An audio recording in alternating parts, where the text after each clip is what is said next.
Well, thank you very much. I appreciate it, and it's an incredible honor to be here and to meet. We just said hello to Reggie, and I've seen so much with Reggie and his incredible brother and family.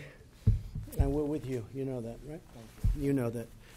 And we're here to make a tour in a little while of the border, and we have fantastic people with us, including our great senators from the state of Texas. And thank you very much, John and Ted. Thank you very much for being here.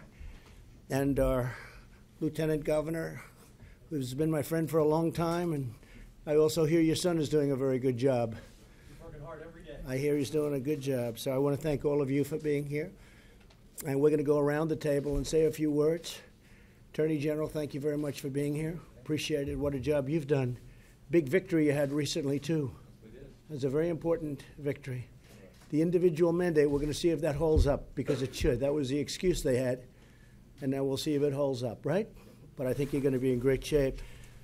I'm honored to be in McAllen, Texas, with the heroes of Border Patrol, and they are heroes. You know, you have so much. Border Patrol, ICE, and law enforcement generally. You take so much heat. You take so much abuse from people that don't know what they're talking about. I want to just say that you have a friend with this administration, and you have a friend with me.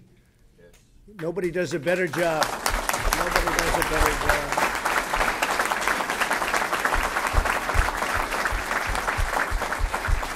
And I have to add that you have no idea how much you're loved by the public. Maybe not by the fake news, but you're loved by the public. Beyond belief, and that includes my friend Brandon. And Brandon, thank you very much for being so great. You've been getting the word out how important it is. Border security, the wall or the steel barrier. They can have any name they want, but we have to have it, and it's going to happen. But to law enforcement and ICE and Border Patrol, incredible job you do. And the public loves you. The public, not like, they love you. And I just hope that none of you run for president, because you may be the one person that we have a problem with, because you are highly respected in our country and beyond our country. We know what you do with MS-13. We know what you do with the gangs. We know what you do with crime. And we also see what you do on the border. Boy, I'll tell you what, it's tough stuff. But it could be a lot easier for you, and you could be spread a lot differently if we had the walls, and we'll get it.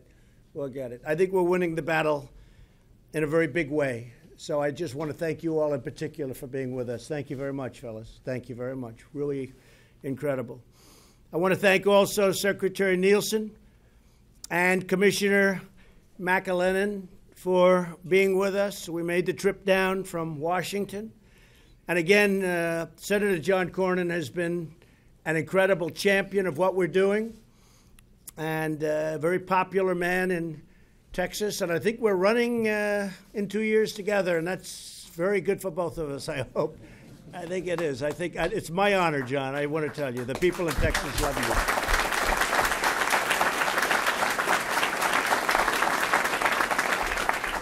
And we have another great friend of mine, Ted Cruz, and he is a friend of mine, except for about 4 or 5 months in between.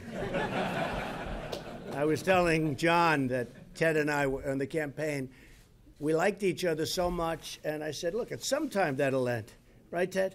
But we actually would do joint appearances together, and the press would say, when's it going to end? I said, it'll happen. Ted would say, too, it'll happen. We didn't know it would be quite that violent, but then the friendship is at least equal to what it was. And I just want to congratulate you, because I was here. We had that arena with about 22,000. That was the Houston Arena. That was an incredible night, right? And we had, I think, 109,000 or 106,000 people wanting to come. They had thousands outside. And that was a few weeks before the election. I said, I think he's going to win. I think he's going to win nicely. And I want to just congratulate you. That was not easy. And now he lost and he wants to run for president. And I said, I thought you had a win to run for president, right? But you did a great job, Ted. We appreciate it. Texas Attorney General Ken Paxton, who's led some incredible cases. Ken, thank you very much. And Lieutenant Governor Dan Patrick, who's been, again, a friend of mine for a long time. I also want to thank the governor. He's going on Fox tonight. and he sends his regards, and we're going to either see him later or he's coming into Washington. But the governor, who just had a great campaign also, he's been fantastic and a big believer in what we're doing. So say hello to him, and I'll speak to him later. Thanks also to Brandon Judd and the National Border Patrol Council. So Brandon, I've known him from the beginning. And almost before I announced, he was for my ideas and he was for us. He was for me. And I appreciated it. And I appreciated all you guys coming up last week. They had a big impact. We said to them, what do you want? Who knows better than them? He knows better than all of us put together. And that group was fantastic that we had in Washington just a few days ago. And they went on television, and anybody that listened wouldn't even have a doubt about it. So, Brandon, thank you, everybody. We appreciate it very much. Done a fantastic job. The Border Patrol's Rio Grande Valley sector. Who is from the sector? Do you have any specific guys here from, and ladies? Quite a few. Now, are you tougher than the rest? Are you just tougher than the rest? I don't know. Maybe. But I heard special. I heard special. Chief, oh, there they are. How are you? Come on over here. Come here, man. Look at this. Come here.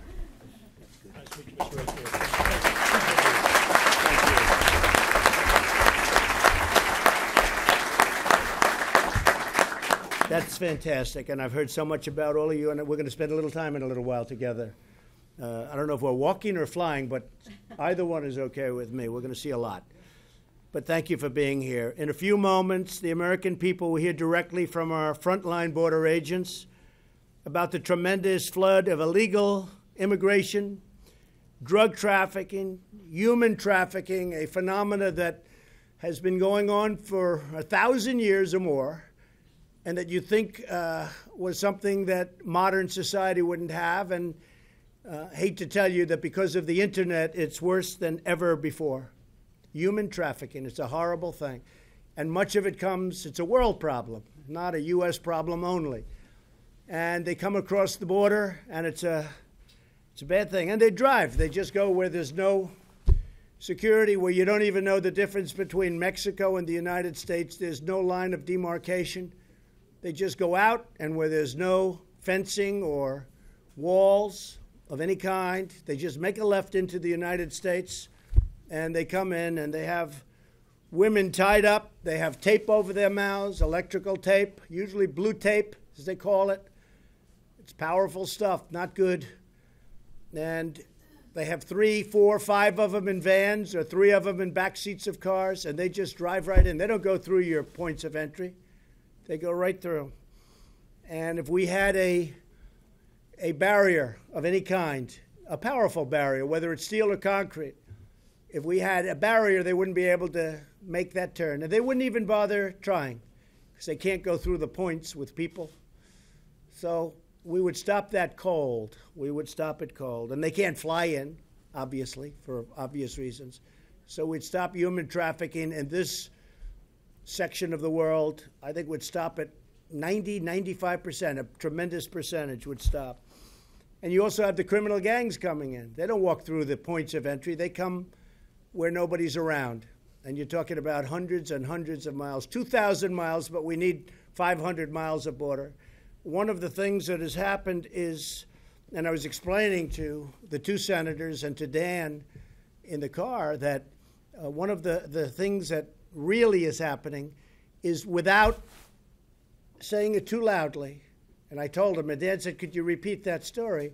When I say Mexico's going to pay for the wall, that's what I said. Mexico's going to pay. I didn't say they're going to write me a check for $20 billion or $10 billion.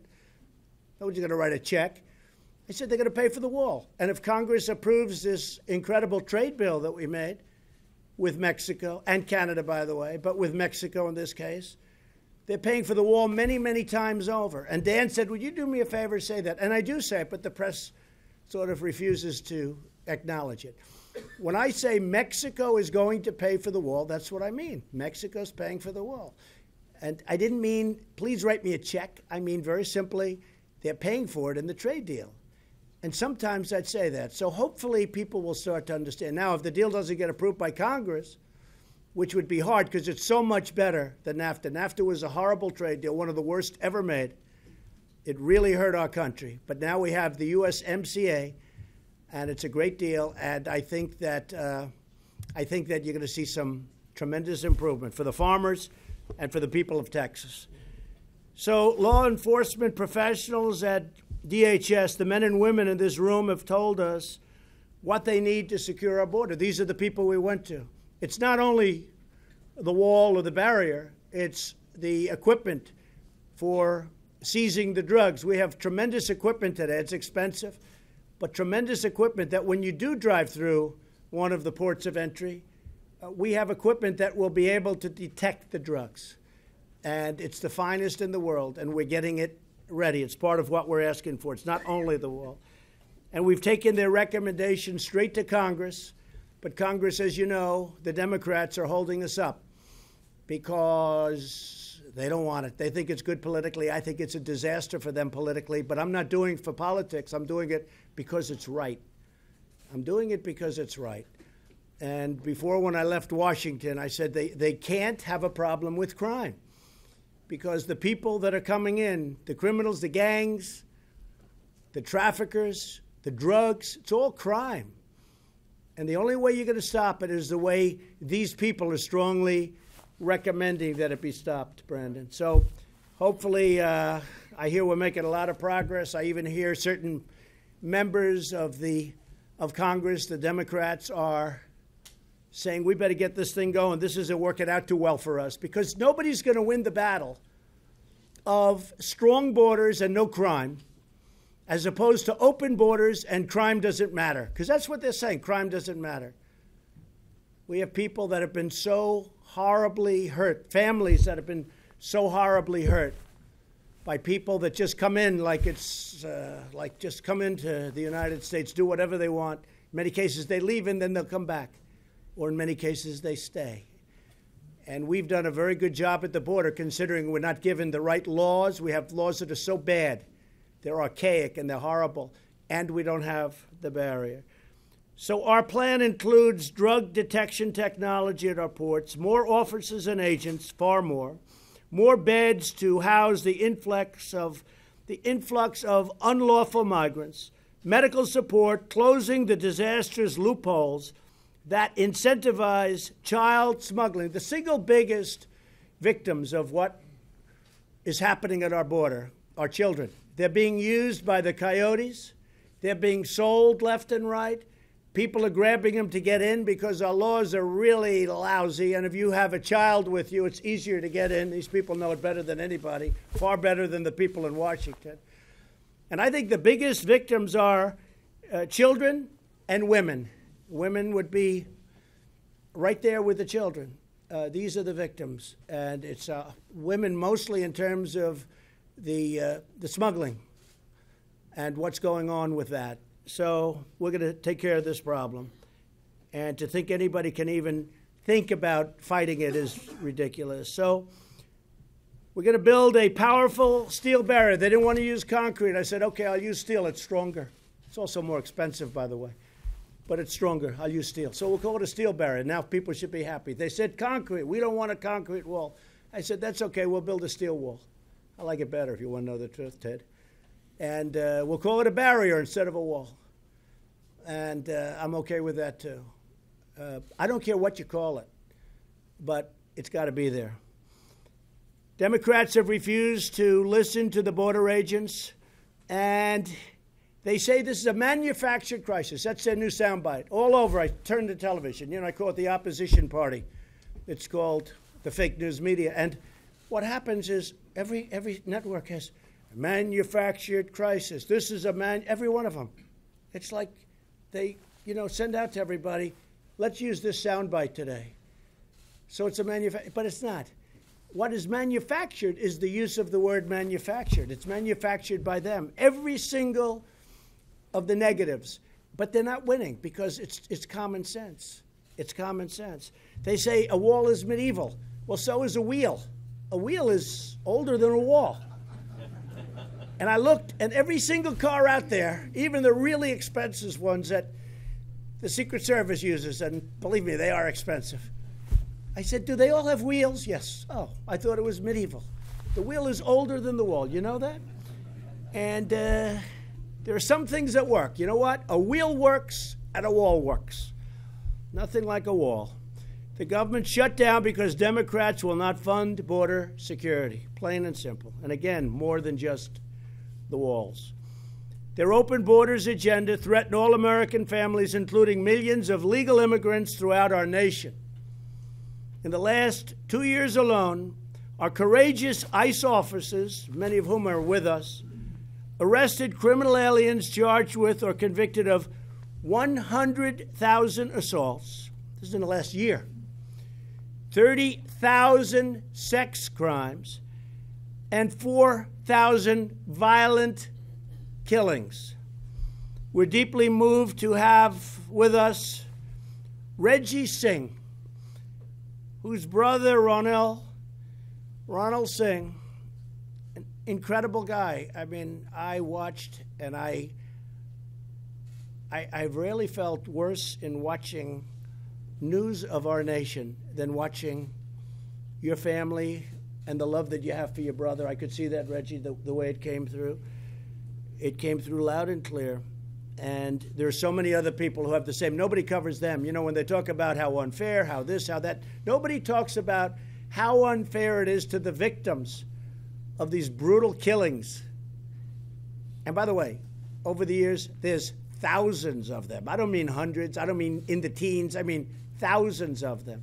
And these officers can all tell you about them.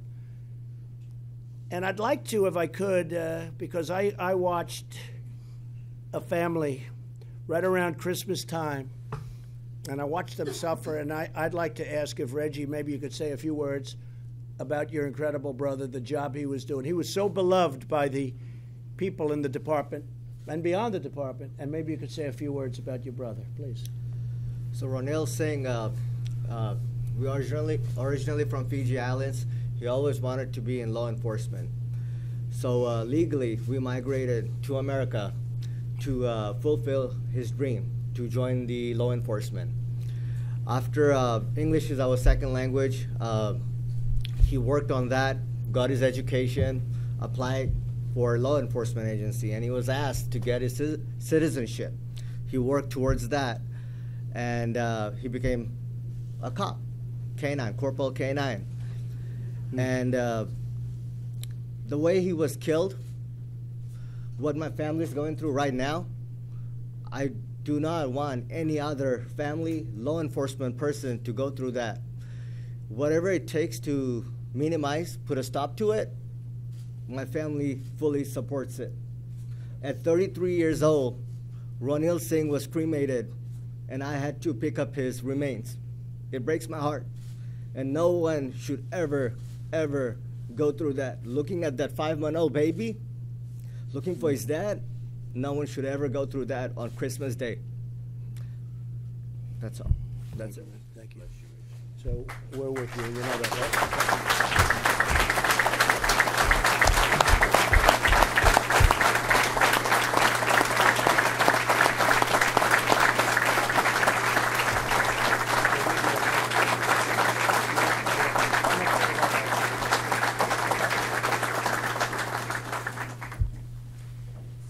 That was a tough one, too. That was a tough one for a lot of people.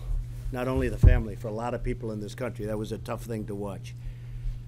Also with us, Marie Vega, whose son, Border Patrol agent Javier Vega Jr., who is another person who was loved by so many in the department, on the Border Patrol. We had so many people talking. They're still talking so much about him. It happened in 2014. He was out fishing with his wife, his parents, and his kids. And Marie, I'd like to maybe say a little bit about your son, because he is so loved and respected still in this room. Please. Thank you. Thank you. My name's Marie Vega. We have 2 sons, my husband Javier and I. Very proud of both of them Marines. Harvey, at a very young age, expressed a love for law enforcement. And like, you know, the parent that wants the child to grow up and be something and be a productive human, we supported him. And he showed interest in the police force. Numerous times he rode with the police officers around our town, surrounding towns. When he was in high school, he told us that he wanted to be a Marine. And of course, it's like, okay, you want to be a Marine, you're going to start this, you're going to follow through, and you're going to finish it. And that's what he did. He became a Marine. Upon leaving the United States Marine Corps, he went to college, became a biomed engineer, and almost immediately after graduating, he was offered a job at Christus Pond in Kingsville. While working at Christus Pond, because he was surrounded by agents and saw how they worked, and still with that, love for law enforcement in his heart, he came to me, came to my husband and said, "Mom, Dad, I want to be a Border Patrol agent." And of course, again, okay, you want to be a Border Patrol agent, then you're going to be a Border Patrol agent. And he became an agent. I always worried about him, like I worry about our family now. I want them to go to work, be safe, come home to their family safely. And I always, every day, I was, scared that I would lose my son. Never in my wildest dream did I ever imagine my son dying at a family outing. It was supposed to be a peaceful, fun, fishing afternoon, and it didn't happen that way. It didn't happen that way because we had a criminal, illegal alien that killed him. He came thinking that he was entitled to one of the 2 vehicles that we had there. No family, like Mr. Singh says, should go through this. No one. No family should suffer the loss of a child. A parent should not have to bury their child.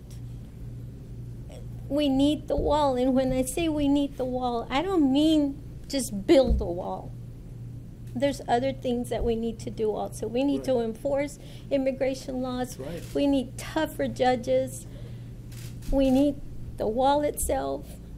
Our Border Patrol agents need to have what they should have, the equipment, the materials they need to do their job. Thank you very much. You're 100% right. Thank you, John.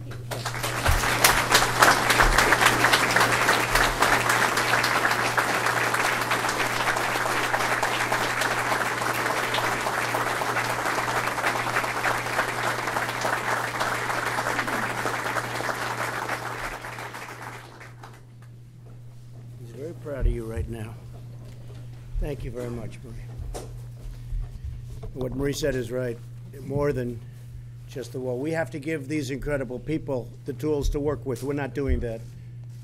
Politicians in Washington are saying, oh, they don't know the first thing about, they've never been here. They don't know the first thing about what we're talking about.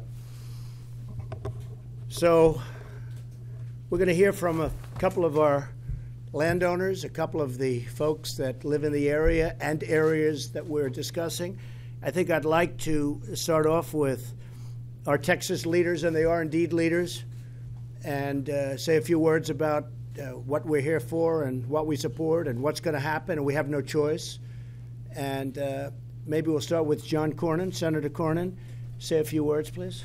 Well, thank you, Mr. President, for being here. Thank you. And for hearing firsthand from not only the people who suffered at the hands of the crime that occurs as a result of people who don't come here to achieve their American dream, but people who come here to cause death and destruction and human misery. Before you see, maybe we'll have somebody go through some of the things that are in front of us, but I see here, for example, heroin and methamphetamine that's been seized. You see bulk cash, $362,000. when the drugs are sold in the United States, they have to get the cash back across the border to the cartels. And you see the sorts of weapons that are used by the drug cartels and others, and you can imagine the violence that goes along with that. And so when people like Ted and I hear our colleagues in Washington say that this is a manufactured crisis, we kind of wonder what planet they've been living on, because this is not just about economic migrants. This is about people who exploit the vulnerabilities in our border. This is about the 70,000 people who died of drug overdoses in America just last year. A substantial portion of it is from the heroin that comes from Mexico. 90% of the heroin that is used in the United States comes from Mexico. And as you point out, the human tragedy associated with human trafficking, sex slavery, modern day slavery, all of that's associated with our inability to control the way we need to control our southern border. So thank you for being here. Thank you for your concern. And I want to particularly thank Mr. Singh and Ms. Vega for their willingness to come and tell their story and their courage. Thank you, John, very much. Senator Cruz? Well, Mr. President, welcome back to Texas. Thank you. Thank you. Glad to welcome you to the Valley. One of the things you said a minute ago about the men and women here at Border Patrol and ICE is you referred to them as heroes. And that is exactly right. These are brave, courageous leaders. I've been out on midnight patrol with the agents here in the RGB sector. And they have a difficult job that they do each and every day. They risk their lives. All of us, Mr. Singh, our prayers are with your family, the tragedy you endured. Nobody should have to endure. Ms. Vega, we love you, and Mr. Vega is sitting back here as well. And this whole community loves the Vega family and has mourned their son's loss alongside them. Illegal immigration produces tragedies every day. Human smuggling, drug smuggling, children being abused, women being sexually abused, opioids that are destroying. Last year, 72,000 people lost their lives to drug overdoses, more than car accidents in this country. And much of those drugs are flooding across this southern border. And so I just want to commend you for standing up and fighting this fight. One thing there's not a lot of in Washington is backbone. And I want to commend you for helping infuse some more backbone in Washington. This is a fight the people of Texas and the American people want the borders secured. They want the federal government to have the backs of the men and women in this room that are risking their lives to keep us safe. And so thank you for highlighting this crisis. When we see politicians go on TV and say the border's secure and there is no crisis, they are ignoring reality. They're ignoring the lives that are jeopardized each and every day. So thank you for leading this fight. Thank you very much, Ted. I appreciate it. Thank you. Thank you. Dan, if you could say a few words also, I'd like to have somebody get up and give us, just for the media, a little definition of exactly what's in front of us, because it looks pretty brutal. This is not a manufactured deal, as you say. This is the real stuff. And this is nothing compared to what they have. This is actually nothing compared to what they have. So is somebody going to be able to explain this to us quickly?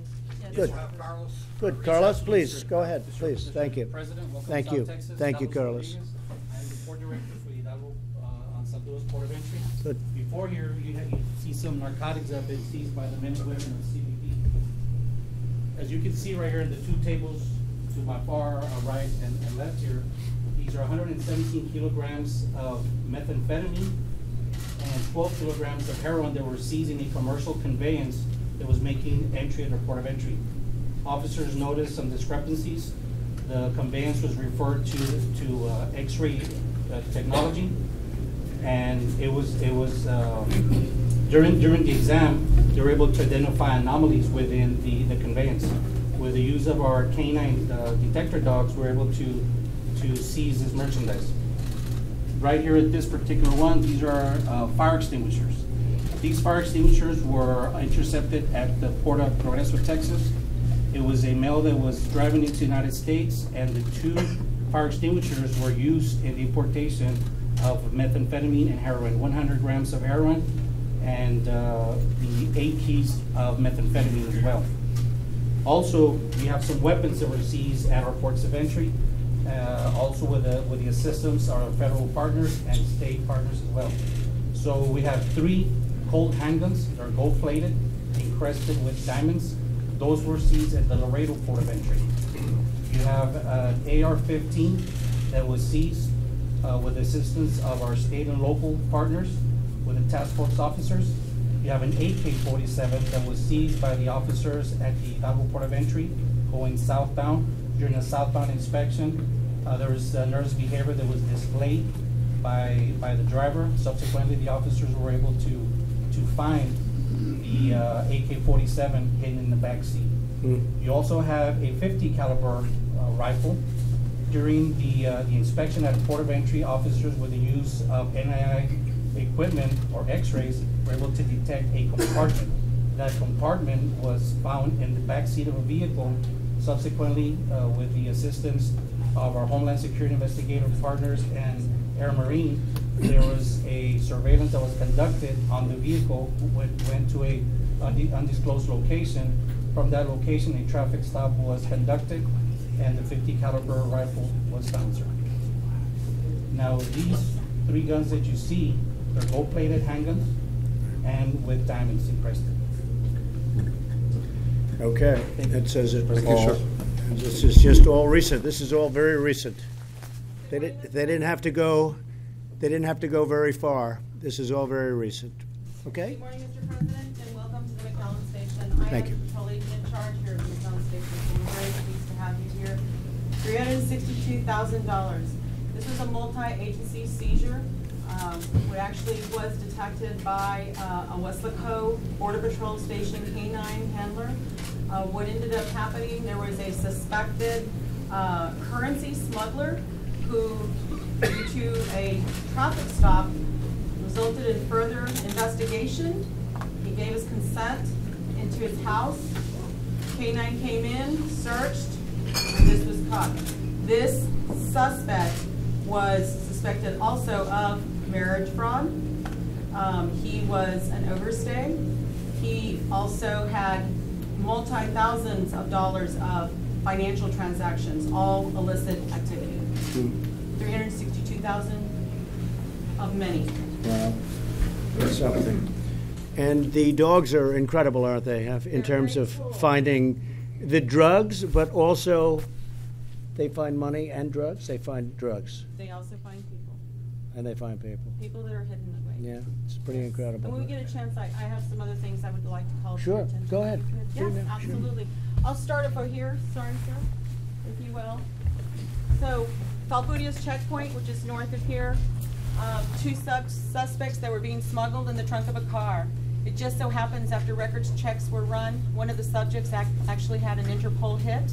He was actually wanted out of Spain for murder. Here, we've got pictures depicting some seizures of marijuana and firearms. It just so happens when this multi-agency task force, Border Patrol included, went to go execute a warrant, the suspects inside the house actually started trying to burn the marijuana and actually try to throw it throughout the yard. But we were able to successfully get in, seize the marijuana, and make the arrest as well as other seizures. This here, very sad. Your words resonate with me. It's very dangerous. We've got a vehicle that failed to yield to Border Patrol agents. This vehicle, eventually the driver lost control, impelled the vehicle onto a pipe gate. A juvenile died in that vehicle. 15 to 16 other subjects seriously injured, all illegal in the United States. Here you're seeing the inside of a horse trailer where smugglers endangered these folks that they were smuggling, again, at the Falfurrias checkpoint. Here, this is just a couple of miles from here, from where we're standing. This is a tunnel. This is the second tunnel that recently that we have located. This is an area that we actually have wall, and we actually have some technology and agents. That piece of area was really important to the criminal organization. we're doing such a great job utilizing the right resource in that particular area that they've become so frustrated they're using other tactics. They're actually digging tunnels. This is about 25 feet long, about 2 to 3 feet high. We were fortunate enough that when the station next to us, their boat patrol actually launched in our area, went down. They're very vigilant. They look for new landings. They look for anything that was different the day before, and they were actually able to see. This was very well hidden, but they were so vigilant, they found this. There is no telling what all else was going to come through this if they were successful. Here, this vehicle was actually floated across the Rio Grande River with narcotics. Floated on a trailer with barrels. Narcotics in the bed of the truck, narcotics in the cab of the truck. This is technology that we have here in the McAllen area making use of. That group is actually in along the Rio Grande, but on the Mexican side, getting ready to cross the United States. That technology is so important, so our agents have time to go over there and deter that traffic. We've got large groups coming in. And sadly, this is a deceased subject, somebody who probably was trying to cross the Rio Grande, who didn't make it, and he died. He drowned. Thank you. You want to go ahead? Right here, 2 juveniles from Mexico trying to smuggle over 1,000 pounds here again in the McAllen area. They actually rammed the vehicle. They rammed into a Border Patrol agent. That's an assault. They were trying to get away. 2 juveniles, over 1,000 pounds of marijuana. This is a stash house, Mr. President. The smugglers, they don't care. They're treating human beings as commodities. They put them in deplorable situations. Sometimes they're in these houses up to 8 days, sometimes even more. This is terrible. This is just, the American people need to understand, like you stated just now, we know better. We know what the cost is to families, to our communities, to the country. We're here to serve, and we're here to protect not just ourselves and everybody in the country, but even the people who are being taken advantage of. It was a great presentation. Thank you. Thank you very much. Very impressive.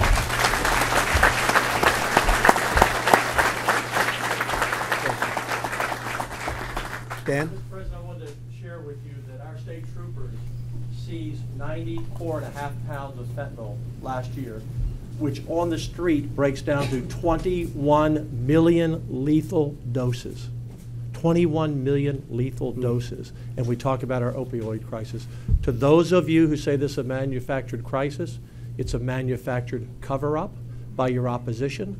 We had 500,000 people apprehended crossing the border from San Diego to Brownsville last year, more than half in Texas, and most of those in this sector. Between Brownsville and Falcon Dam, we need the wall, we need the fencing. We have 54 miles. You're about to build 22 more miles, which leaves about 128 miles. On the other side of the border here, about 10 miles away, Mr. President, there's a city of 1 million people, Reynosa, without a police force. Every night, running gunfights in the streets between the Mexican Marines and the cartels, just 8 miles from here. And anyone who says we don't need a fence or a wall or a barrier or more law enforcement, they're deceiving the American people. So you're right, Mr. President, and we're with you.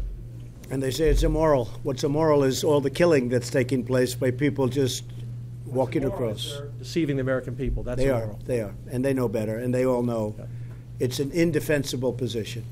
And even people that aren't into it like we are, where we're studying it and working and we want to end it and we can end it, everybody knows that what we're saying is right. They can't. And the economic impact to the country in Texas, we have 1 million students who aren't proficient or don't speak English, and these are good people that want to come here, but there's a tremendous cost to the taxpayer. That's about 1 out of every 5 students. The health care cost and the humanitarian cost. No one should have to die trying to come to America. And the Democrat opposition is creating that situation. Yeah. Okay, well, I want to thank you, and I think a lot of people are getting it now because it's very simple. It's not complex. If we don't have a barrier, a very substantial barrier of some kind, you're never going to be able to solve this problem. And everybody gets it, whether you're educated in this world or not educated in this world. You don't have to be at all. They all get it. And that's why you see Congress now.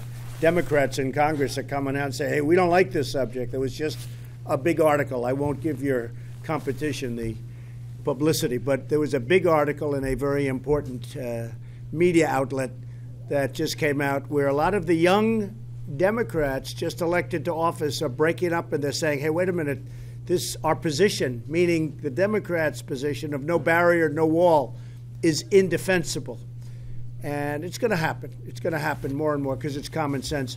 Mark, would you say something, please? You've done a great job. Well, Mr. President, I'd like to say that, as you well know, the Department of Defense is fully supporting the Department of Homeland Security and Customs and Border Patrol with thousands of service members from multiple components, and we continue to lead forward and willing to support in the mission as we look ahead.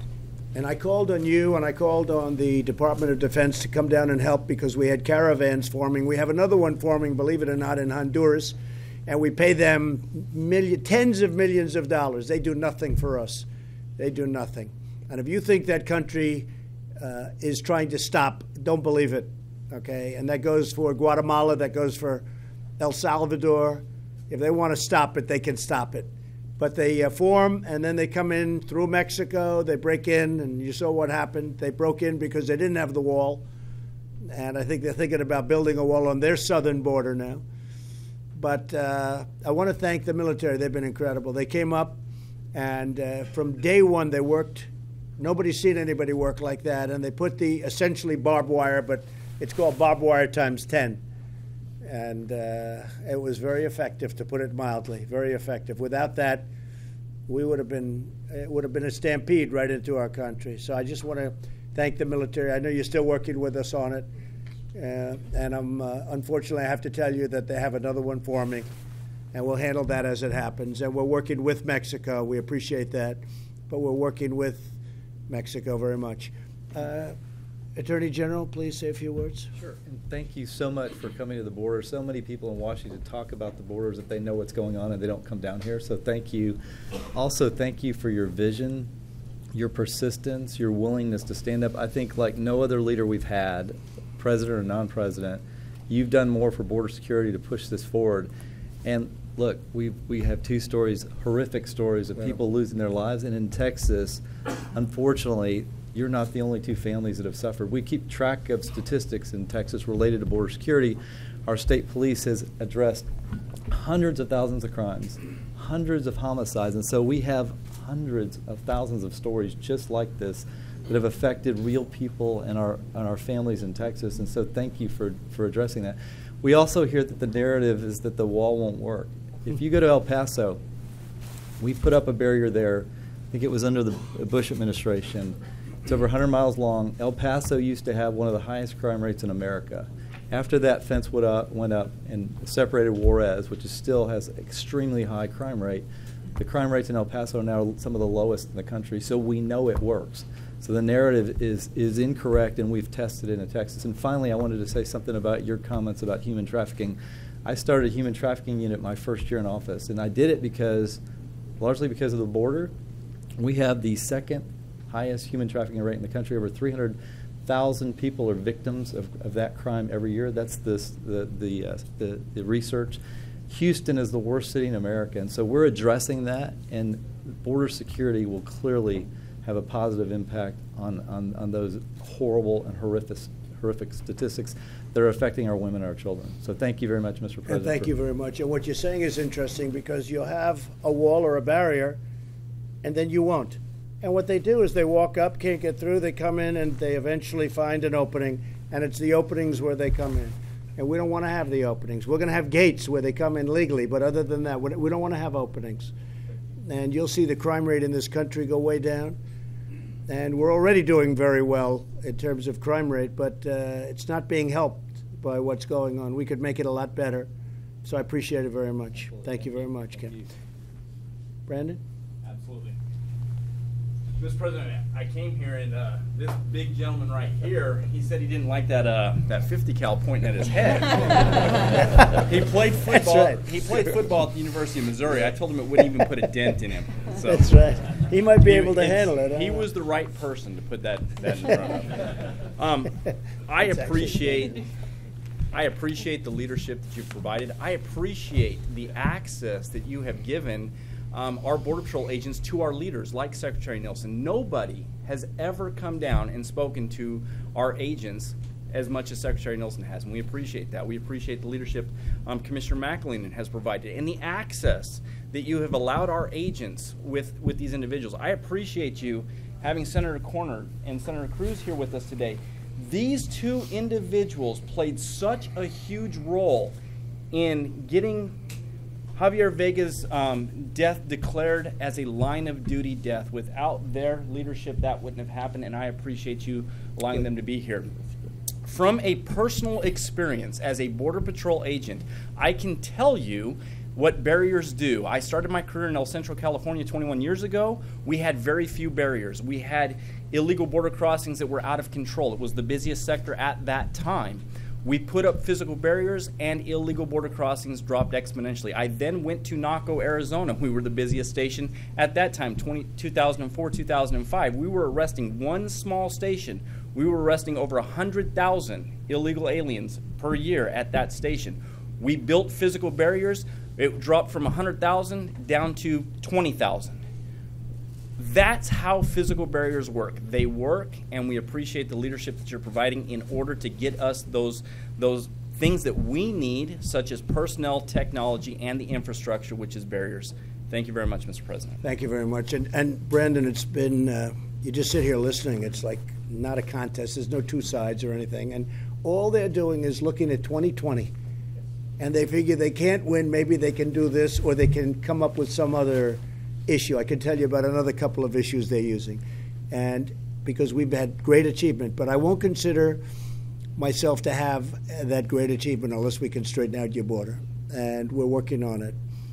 And your son and your brother will not have died in vain, I can tell you that. They will not have died in vain. It's a very important purpose to all of this, very important.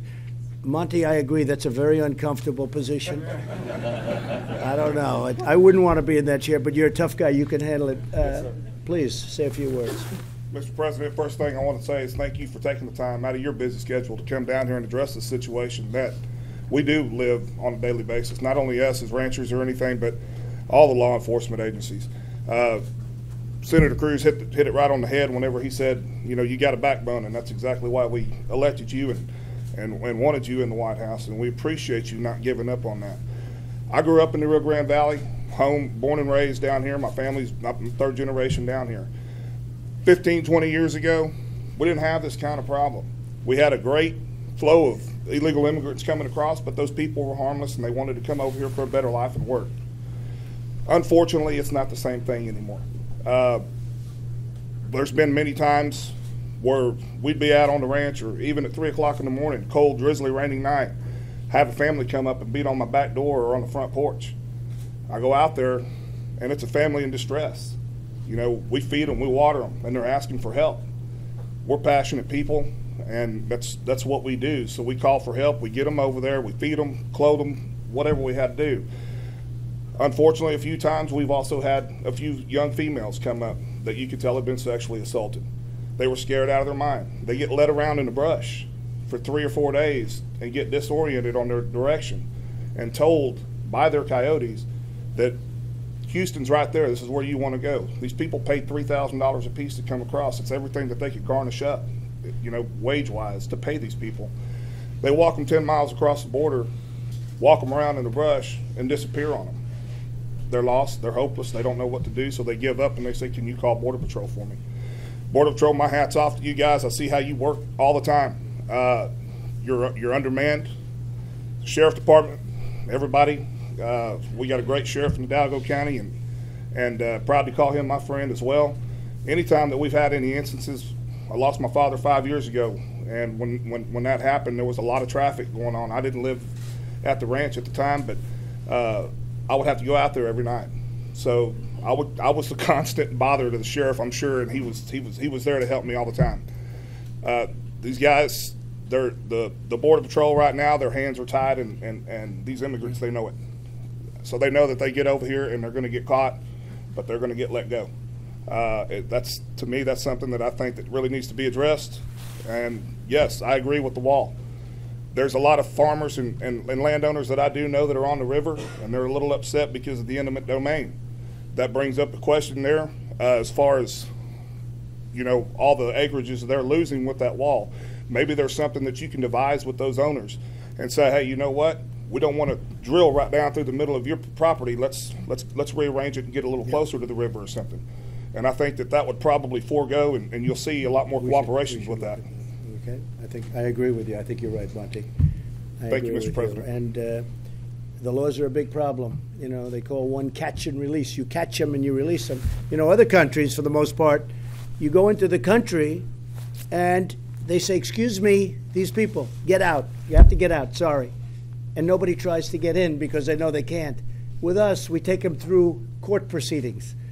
We have to hire hundreds of judges. How do you get hundreds of judges? Hundreds of judges. You go through a proceeding, they check you in, then they can't do the proceeding because there's 800,000 people now waiting. Think of it, 800,000 people. How ridiculous is this? If they set 1 foot on U.S. property, so to speak, they end up having to go to a trial.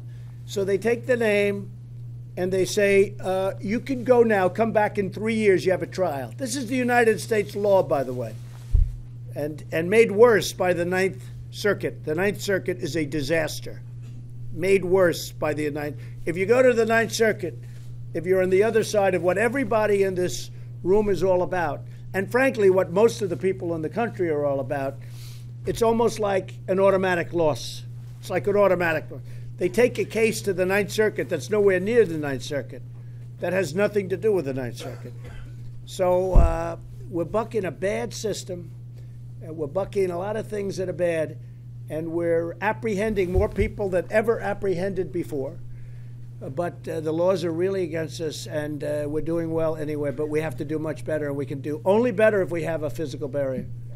Because this way we don't have even with the bad laws, you have a physical barrier, they can't come into our country. If I may, Mr. President, I married into a law enforcement family. Agent Jaime Zapata was the agent killed down in Mexico. You know, it was pretty hard going through that, and I kind of feel y'all's pain. Jaime and I were not all that close at first. We gained, you know, become really, really good friends after that. After that happened, I don't know how, but the killers, when they got sent or went up to D.C., they were allowed to bring their entire family and put them up on the taxpayer's dollar, and in front of his parents, just paraded them around, and it was like a stab in the back, you know, for the government that he gave his life for. And it just when was that? How long ago? Sir, that was right at last year when they finally went to sentencing. So convicted? Somebody took the fall for it. I can't say that it was the correct person that pulled the trigger. Yeah, that's bad stuff. Yes, sir. Pastor, please. Well, thank you, Mr. President, first for coming to Texas thank again, you. and for the Rio Grande Valley. I especially want to thank you for calling this what it is, a humanitarian crisis. When you use that language, it really set bells to ringing, because that is what it is. People in my profession see the suffering, the human suffering brought by drugs, by the arms that are brought across, making our communities more violent, the trafficking of women and children especially, and boys and young males as well. And the truth that needs to be talked about, that is seldom talked about, is the amount of underreporting of the crime.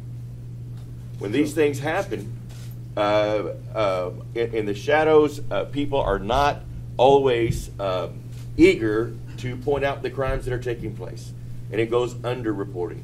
But people in my profession, especially Spanish-speaking pastors, in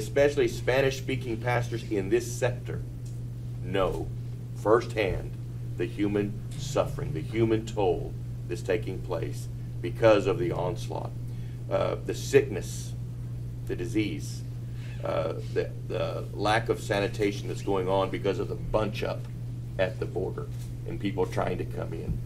So I just want to give a very heartfelt thanks because I have had the privilege of visiting with you before. I know your heart of compassion, although some don't want to paint you as having a heart of compassion. I know you as a man that does have this heart of compassion that's genuine and authentic. And the fact that you called it what it is, it's a crisis and a humanitarian crisis. And again, the pastors that I'm here representing today salute you and thank you for wanting to bring an end to untold suffering that's taking place on our southern border. Thank you, Mr. President. Thank you, Pastor. Very nice. Good to see you again. Thank you. Appreciate it. Thank you. Commissioner? Thank you, Mr. President. Obviously, you came to the right part of the border to really bring this border security and humanitarian crisis into focus. Number one, for illegal crossings. Number two, for hard narcotics, both between our ports of entry, as you saw from the briefing, and at the ports, and then the humanitarian cost. The families and children crossing here, over half the families that cross our border in the whole country across here in South Texas. And so we have our men and women, our trained law enforcement officers, dealing with care for children and families in a very challenging environment.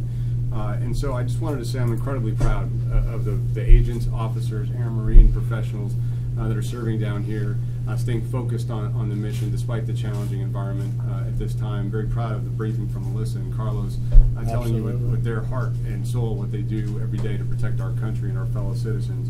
And I just got to say the resources the administration is asking for from Congress are directly targeted at all three elements of this crisis.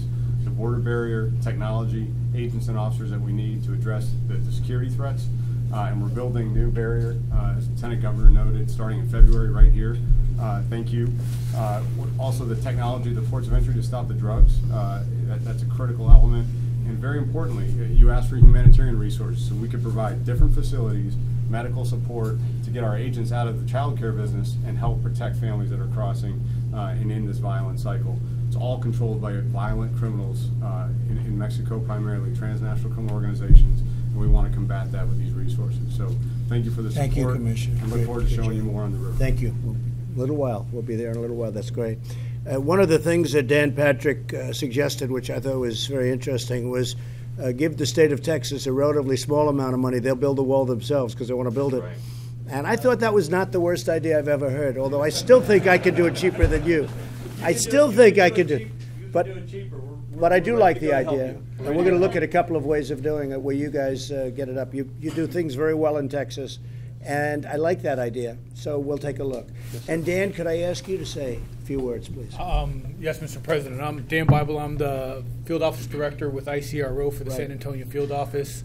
And with the inflow of the immigrants that are coming across in these unprecedented numbers, our officers also are coming down to the border to support that effort to deal with the women and children. But those are the same officers that we would be using in the community itself, looking for those public safety threats and criminal aliens, which are now reprogrammed to come down here to deal with the humanitarian crisis.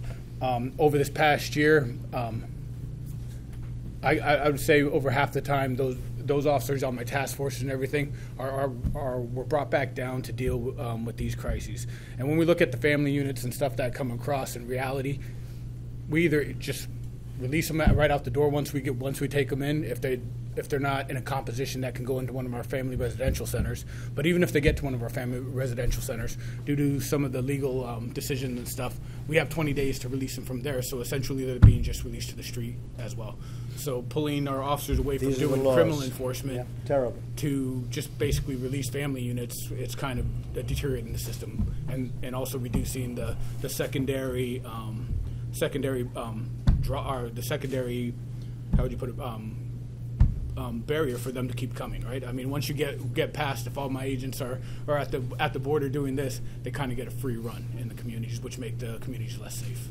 And you're right. And it's not just what's going on at the border. That's really almost a lesser problem. They get through the border, and then they filter out throughout the whole country. And you have MS-13 all over Long Island and all over other places. We're getting them out by the thousands. The ICE folks are doing incredibly in getting them out, and they are rough and tough. But I will tell you a little secret. ICE is a lot rougher and a lot tougher and a lot smarter.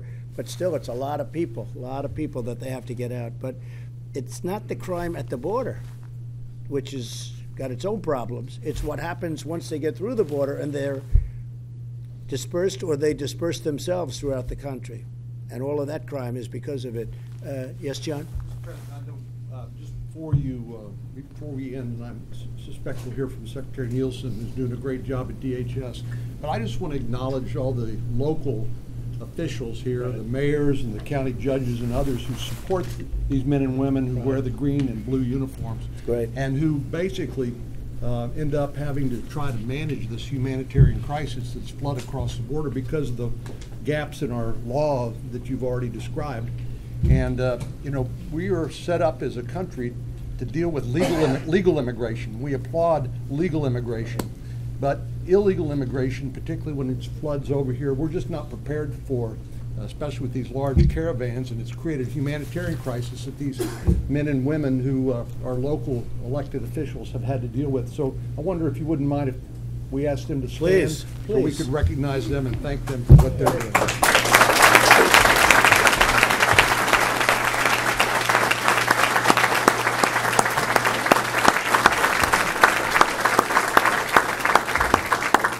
That's great. Thank you very much. Thank you, John, very much. Secretary? Well, sir, I think everyone here today said it so well. What I would tell you is it's not status quo. It is a crisis. It's a humanitarian crisis. It's clearly a security crisis. For those who would like to put their heads in the sand and pretend that it's quote-unquote manufactured, it's not only an insult and deeply disturbing to those who have lost loved ones, but it's an insult to our country, sir. This is a crisis, and what a crisis mandates is a decisive leader with a vision. That's what you have. You continue each day to make it very clear to Congress what the crisis is and what the men and women here today have told you is needed to address it, and they refuse to do it. So I hope today they're watching. I hope they take a cue from you. They decide to be leaders, and they do what this country needs and help us secure it. Well, thank you, Secretary, and you're doing a great job, and you're working hard. I will tell you that. She's working hard. Every time I speak to her, she's in a different location, usually along the border. And Commissioner, you and the Secretary and everybody else, we appreciate it very much. And we're getting there. I think we're making a lot of progress. And I have to say that my sacred duty, most sacred duty as President, is to defend the people of our nation. That's whether it's from foreign nations or along a border. It's all defending our people and defending them properly and strongly and really rightly, justly. And that's what I'm doing.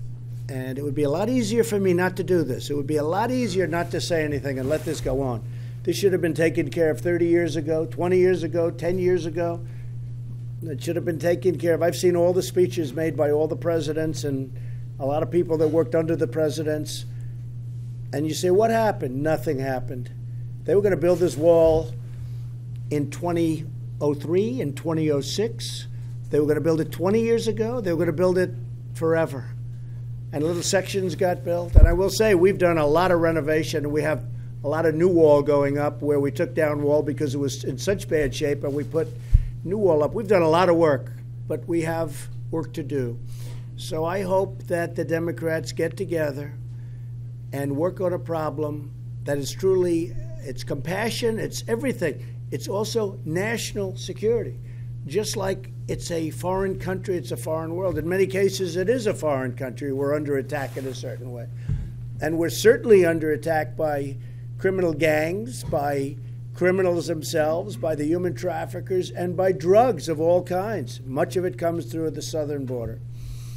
And if we can do a really great job, and we will, of putting up the barriers, putting up the walls, putting up the fences, putting up everything that we have planned, fixing what's good but isn't working so well anymore because it's decrepit, it's old, it's torn up from years of abuse and all of the things that happened, we will have done a great service. And, you know, somebody was saying that moving the embassy to Jerusalem, I got it done. Every president talked about it for many, many years, for decades. They talked about it, they campaigned on it. In every instance, they campaigned on it. They never got it done. Same thing here, same exact thing. I got that done, and we're going to get this done too. And this is really the defense of our country. And this is compassion, Pastor, very much so. It's compassion. It's compassion for our people. And we don't want to have situations like Reggie had in his family where he lost a brother who was special, or like Marie had with your son, who was, I mean, they still talk about your son as being such a great young man. We don't want that. We don't want that. So we're working very hard. We're going to get it done. We are really on the right side of an issue. And I think actually, I know you don't see it yet, but I have feel about things. I think the other side is starting to get it. I may be wrong, but I really believe the other side is starting to understand what's going on. They're on the wrong side of a very important issue. We're going to have it taken care of. I want to thank everybody. And you're right, John, the mayors and all the representatives have done such a great job. And some of you I know. I'm sure I'll get to know the rest of you. But especially I want to thank Marie and I want to thank Reggie for being here. And I want to thank all of the people, Border Patrol, Brandon, thank you very much, Border Patrol, ICE, and law enforcement for being here. We are with you 1,000%. Thank you. Thank you very much.